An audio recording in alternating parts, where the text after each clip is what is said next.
The third sorting algorithm we're going to talk about is the insertion sort algorithm. A good way to understand insertion sort is to think of playing a card game. So imagine each item in this array represents a card. The dealer gives you one item or one card at a time.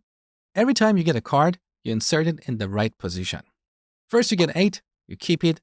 Then you get 2, you insert it before 8. Next you get 4, you insert it between 8 and 2. Then you get 1, you insert it before all the items. Finally, you get 3 and insert it after 2. So every time you get an item, you insert it in the correct position. That's why we call this algorithm insertion sort. Now let's see this in action. So we get 8 and should find its correct position amongst the items or cards we have taken so far. 8 is the only item we have seen, so we assume it's in the correct position. Next we read 2. We should insert it before 8, but how? Unlike the previous algorithms, we're not going to do a swap here. Instead, we're going to look at all the items we have seen so far. If they're greater than 2, we should shift them to the right to open space to insert 2. This is a key distinction between insertion sort and other algorithms we have talked about. Instead of swapping items, we shift them to the right. You'll see why in a second. So 8 is greater than 2, and we should shift it to the right to open space for 2. To do this, first we store 2 in a separate variable called current. Next, we shift 8 to the right. Well, more accurately, we copy it to the right. So it overwrites 2. That's why we had to store 2 in a separate variable so we don't lose it. Now, technically we have stored 8 in 2 places in this array, but conceptually, we can assume that we shifted 8 to the right, so now the item at index 0 is empty. So we stored the value of the current variable here, okay?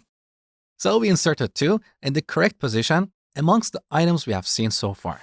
This is the sorted part of the array.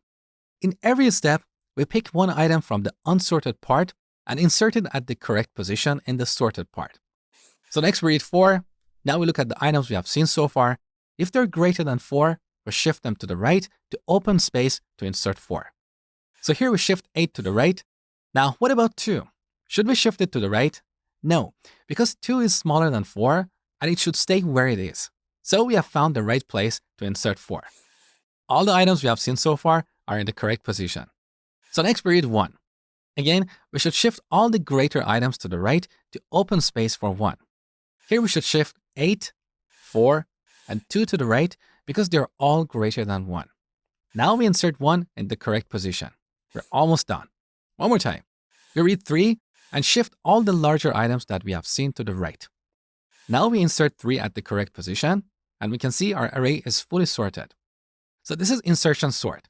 Now let's do time complexity analysis. Here we need to iterate over the input array and read one item at a time. That's an O of n operation. In each step of the iteration, we need to iterate over the items we have seen so far and shift them if required. In the best case scenario, if the array is sorted, the current item is already in the correct position, so we don't need to shift any items. That's an O of 1 operation. In the worst case scenario, where the array is sorted in descending order, we need to shift all the items we have seen to the right because the current item is smaller than all those items. That's an O of n operation. So the time complexity of insertion sort is O of n for the best case scenario and O of n squared for the worst case scenario. It's the same as bubble sort.